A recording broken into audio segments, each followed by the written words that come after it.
We were following the court proceeding for fired Michigan football coach Sherrone Moore, now being charged with 3 crimes, 2 misdemeanors and a felony. The felony is home invasion. The 2 misdemeanors, stalking in a domestic relationship and breaking and entering.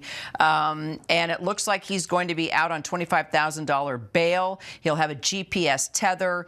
The judge reading him all instructions that he cannot go, out of the area.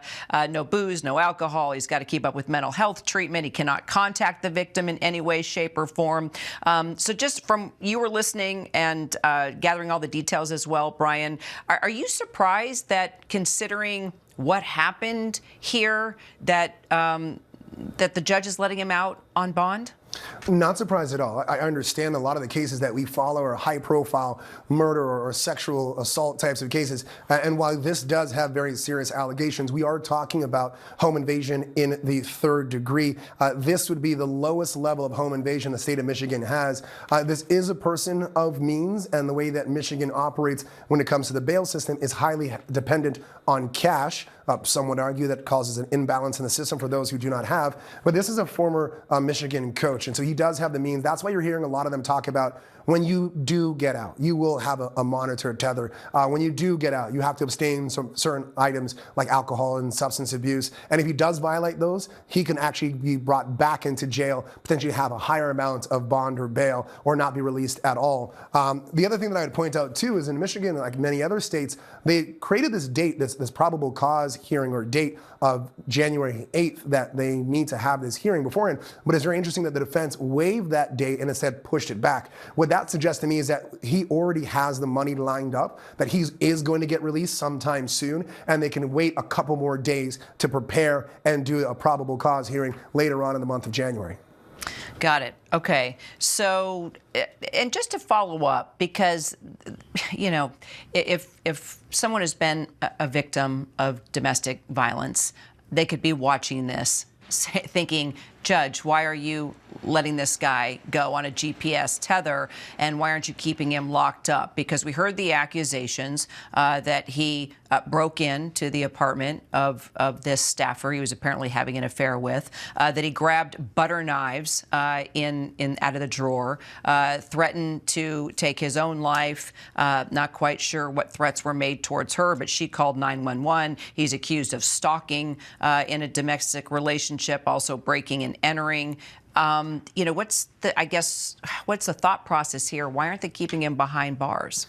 So it's a matter of competing interest here, right? And I understand and appreciate all of them. I think the one you're highlighting now is that of the alleged victim. The fear that someone who makes a report like this is going to have when they find out that that person can, in fact, post bail or bond or whatever it may be and simply be out. But I would highlight that he does have an ankle monitoring. Many police departments, especially those large police departments, I know more specifically about the NYPD, they may have a system where they have officers who might drive by the location of where that alleged victim lives to make sure that suspect is not showing up. I can tell you, as a defense attorney here in New York, many times my clients have been caught because the police are doing a great job of making sure that victim is safe and making sure their house is protected, and you catch that person. So there are safeguards there that the district attorney and police department will do. But the competing interest is also the presumption of innocence, that a defendant is presumed innocent until proven guilty or unless proven guilty, and their freedom should be able to be given that. And in this country, we commit to the system